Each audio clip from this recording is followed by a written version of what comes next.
Amados irmãos e irmãs, paz e bem, nesta quinta-feira, dia 28, nós celebramos a festa dos apóstolos Simão e São Judas Tadeu. E o evangelho para hoje é Lucas, capítulo 6, versículos de 12 a 19.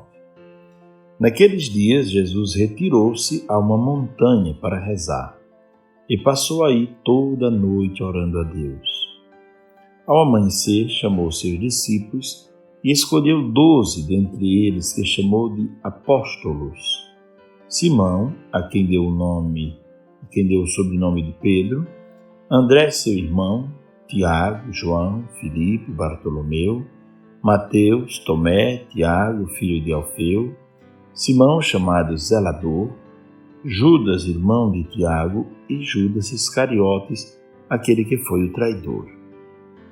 Descendo com eles, parou numa planície. Aí se achava um grande número de seus discípulos e uma grande multidão de pessoas vindas da Judéia, de Jerusalém, da região marítima de Tiro e Sidônia, que tinham vindo para ouvi-lo e serem curadas de suas enfermidades. E os que eram atormentados de espíritos imundos ficavam livres. Todo o povo procurava tocá-lo, pois saía dele uma força que curava a todos. Palavra da salvação, glória a vós, Senhor. Quando nós celebramos as festas dos apóstolos, nós devemos ter presente que estes homens conviveram com Cristo, viveram o evento da Páscoa e a maioria deles prepararam o alicerce da igreja com sangue, com seu próprio sangue. Deram a vida em defesa da fé, em defesa do Evangelho. O papel de um apóstolo é justamente confirmar os irmãos na fé e fazer com que a fé possa passar para as futuras gerações da maneira mais pura possível. E esse é o papel também, portanto, desses dois que nós celebramos hoje. Gostaria do texto de hoje de maneira pedagógica tomar alguns momentos para reflexão, alguns eventos do Evangelho. Primeiro, o Evangelho começa dizendo que Jesus se retirou para uma montanha para rezar. A montanha é sempre o lugar do encontro com Deus.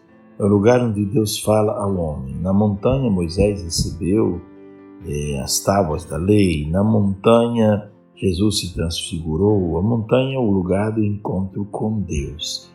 Mas é claro que a montanha não é só um espaço geográfico. A montanha pode ser também o seu quarto, o meu quarto, o lugar onde a gente se ajoelha ao pé da cama para rezar, o lugar onde a gente se encontra com Deus. Pode ser debaixo de uma árvore, pode ser à beira de um lago. A montanha é o lugar onde o homem resolve encontrar-se com Deus, certo?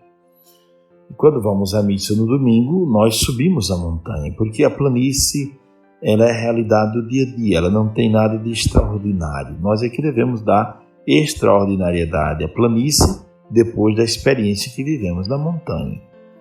Portanto, Jesus subiu a montanha para rezar e passou ali toda a noite orando a Deus. É muito belo ver o zelo pela oração que Jesus tinha, o diálogo com o Pai profundo, uma noite inteira rezando.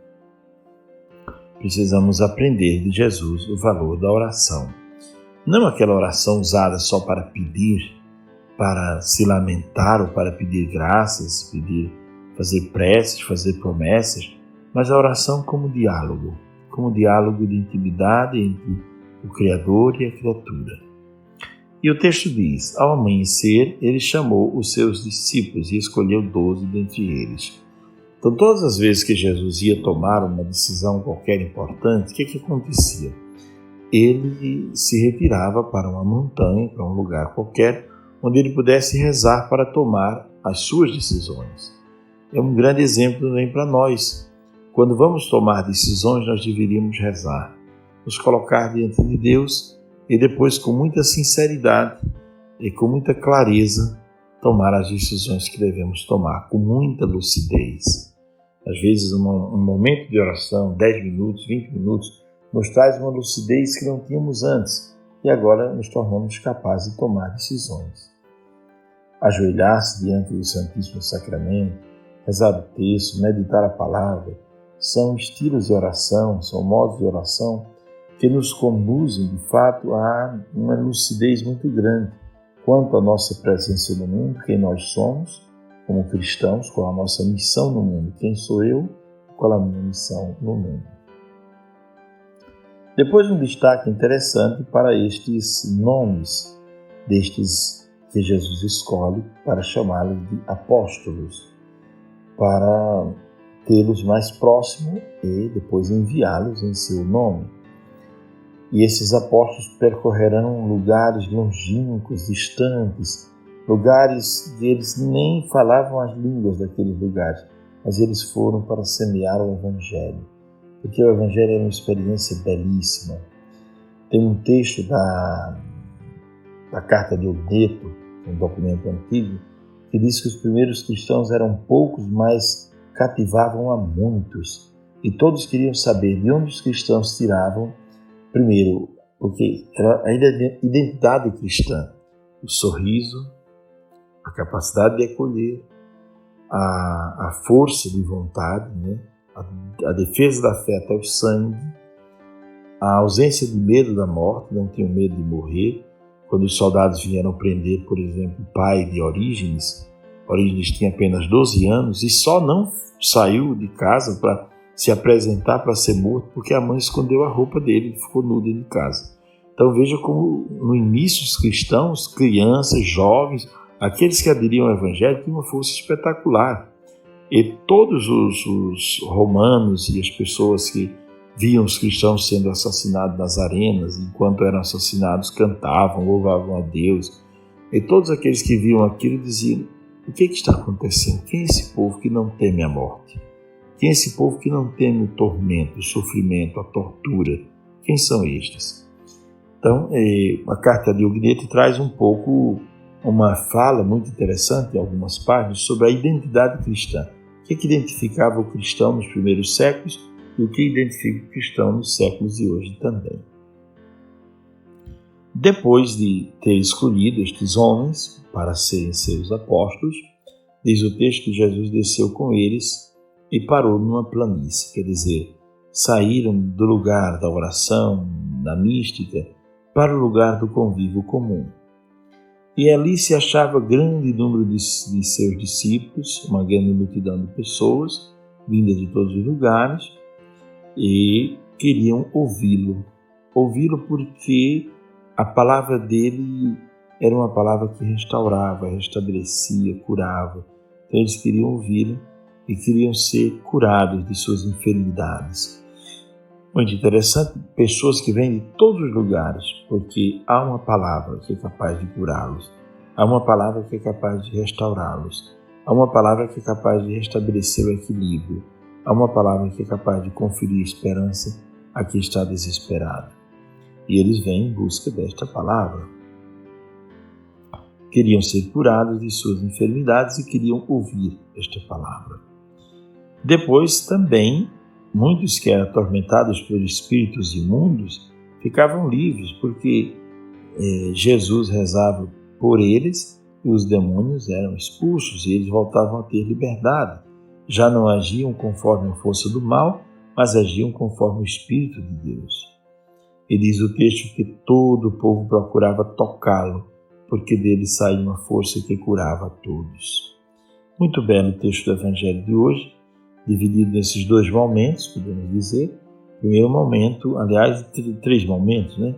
O momento da oração de Jesus, antes da grande decisão, de escolher os 12. Depois a escolha dos 12, que ele não escolheu os melhores, nem os mais. O Papa João Paulo II escreveu um livro no qual ele falava sobre a escolha de Deus, né? Ele dizia que a escolha de Deus será sempre dom e mistério. Quem for chamado para alguma tarefa na igreja, ou para o sacerdócio, ou para qualquer tarefa, entender isso. A minha escolha é dom de Deus. Não é que eu mereça. Nenhum de nós merece. Deus não me escolheu porque eu sou uma pessoa preparadíssima, eu estou à altura, eu estou numa condição melhor do que os outros. Não. Então é dom e ao mesmo tempo é mistério. Só Deus sabe porque escolheu quem escolheu. E aí ele escolheu Os 12, segundo momento do texto, a escolha. Somos escolhidos primeiro para estar com Ele e viver a experiência de fé com Ele. E depois, esse terceiro momento, que é quando ele desce da montanha e na planície encontra muita gente necessitada de recuperar a fé, o amor, a esperança, e ali ele começa a fazer milagres, curar pessoas, expulsar demônios. O seu ministério não é só um ministério de palavra, mas é uma palavra que se torna acontecimento. Como no livro do Gênesis, Deus fala e as coisas se fazem. Deus disse, faça-se a luz se fez. Jesus falou, vá em paz, a tua fé te salvou. Ou em outros momentos, falava e acontecia o milagre, a graça, a cura. Amados irmãos e irmãs, seja o nosso dia hoje um dia para pensar sobre estas coisas. Primeiro, a necessidade de subir a montanha sempre. O cristão que não reza é um cristão vazio, que não consegue dar respostas ao mundo. E depois, o cristão que reza tem uma responsabilidade também de mostrar efetivamente na vida qual a força que a oração teve na sua vida para lhe transformar. Quem reza e não é transformado, ou não faz nenhum esforço para se transformar, é sinal de que a sua oração está sendo muito intimista. Depois, ver que Deus chama, continua chamando ainda hoje, No Evangelho de domingo, Jesus chamou o cego, Coragem, levanta-te, Jesus te chama. Continua chamando para uma vida nova, para deixar a vida velha. E depois esse outro momento, tudo que Jesus toca é transformado. Toca um cego, o cego passa a ver. Toca um aleijado, começa a caminhar. Toca um surdo, começa a ouvir. Toca no mudo, o mudo começa a falar. Toca no endemoniado, o endemoniado é libertado. Toca no morto, o morto ressuscita. Onde Jesus toca, onde ele passa, as realidades são transformadas. Jesus continua passando, passa hoje na sua casa. Se você o acolher, eis que estou à porta e bato, diz o Cristo. Se você me acolhe, entrarei e farei refeição contigo e sua casa será transformada. Então, assim como ele disse a Zaqueu, que a salvação estava entrando naquela casa, Então, acolher Cristo é acolher a própria salvação. Abençoe-vos o Pai, o Filho e o Espírito Santo. Amém. Tenham todos um ótimo dia e obrigado por prestigiar o nosso trabalho. Eu sei que há muita coisa que precisamos mudar, sobretudo na parte técnica. Essa parte técnica e de assessoria, eu preciso muito mudar em algumas coisas, mas vamos caminhar e Deus provê, Deus proverá. Grande abraço a todos, obrigado.